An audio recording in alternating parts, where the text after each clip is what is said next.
بسم اللہ الرحمن الرحیم۔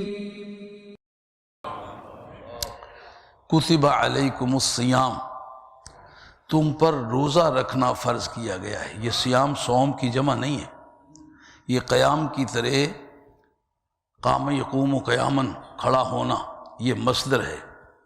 تم پر روزہ رکھنا فرض کر دیا گیا ہے۔ کتابت کا ایک معنی ہے فرض کرنا، جیسے کتب علیکم الصیام، اور ایک کتابت کا معنی ہے لکھنا، جیسا کہ مکتوب یہ لکھا ہوا خط ہے۔ اور کتابت کے ایک معنی ہے جمع کرنا، جیسے کتبت الجمل فی الحظیرہ، عرب لوگ کہتے ہیں میں نے اونٹوں کو اونٹ باڑے میں جمع کیا، یہاں فرض کرنے کے معنی میں ہے۔ تم پر روزہ رکھنا فرض کر دیا گیا ہے، کما کتب علی الذین من قبلکم، جیسا کہ تم سے پہلے لوگوں پر فرض کیا گیا تھا۔ بعد میں اس کی جتنی بھی تفصیلات ہوئی ہیں وہ ہوئی ہیں، لیکن لفظ کما سے قیاس ثابت ہوتا ہے۔ یہ قیاس منطقی نہیں ہے، یہ قیاس فقہی ہے، یعنی مقیس علیہ کے اندر وجہ تسلیم کر کے جو ان کا مابہ الاجتماع ہے، جو جامع ہے ان کے درمیان، اس کو وجہ حکم قرار دینا، اس کا نام ہے قیاس۔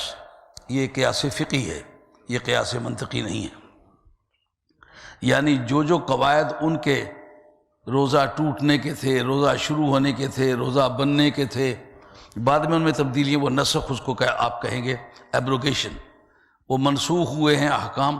لیکن جو کہتے ہیں کہ ہم قیاس کو مانتے نہیں ہیں، قیاس کو مانتے نہیں تو پھر قرآن کو کیا مانتے ہو؟ قرآن مجید نے کہا قیاس کرو تم اپنے روزے کو ان کے روزے پر، جو ان کے احکام تھے وہی تمہارے ہیں۔ جن سے روزہ شروع ہوتا تھا انہی سے یہ روزہ شروع ہوگا، جن سے وہ ٹوٹتا تھا انہی چیزوں سے ٹوٹے گا۔ اس کا کیا نام ہے؟ اس کا نام ہے قیاس۔ لفظ کما جو ہے یہ علم بیان کی بحث ہے، اس سے قیاس ثابت ہوتا ہے، لیکن قیاس منطقی نہیں، قیاس فقہی، کیونکہ اس میں منطق کے قیاس میں مقدمات کو ترتیب دینا پڑتا ہے، صغریات کو، کبریات کو، حد اوسط کو ترتیب دینا پڑتا ہے۔ اس میں وہ معاملات نہیں ہیں۔ اس میں مقیس علیہ، جس کو اصل بھی کہہ سکتے ہیں، ملق بہی بھی کہہ سکتے ہیں، اور مقیس علیہ بھی کہہ سکتے ہیں، تین مشہور اس کے نام ہیں۔ اس کے اندر علت حکم آپ معلوم کر کے پھر جس کسی میں نئی وہی علت پائی جائے تو وہی احکام لوٹ کے آ جائیں گے۔ یہ قیاس فقہی ہے، قیاس منطقی نہیں ہے۔ جیسے کہ ان لوگوں پر روزہ فرض کیا گیا تھا، اب دیکھیں نا، اگر صیام ہوتا جمع تو کما کتبہ، تو پھر کما کتبت ہوتا نا۔ یہ صیغہ فاعل کا مجہول کا ہے، اسی لیے مجہول کا ہے کہ صیام جو ہے یہ مفرد ہے۔ یہ ترجمہ کرنا صحیح نہیں کہ تم پر روزے فرض کر دیے گئے ہیں، تم پر روزہ فرض کر دیا گیا ہے جیسے کہ پہلے لوگوں پر کیا گیا تھا۔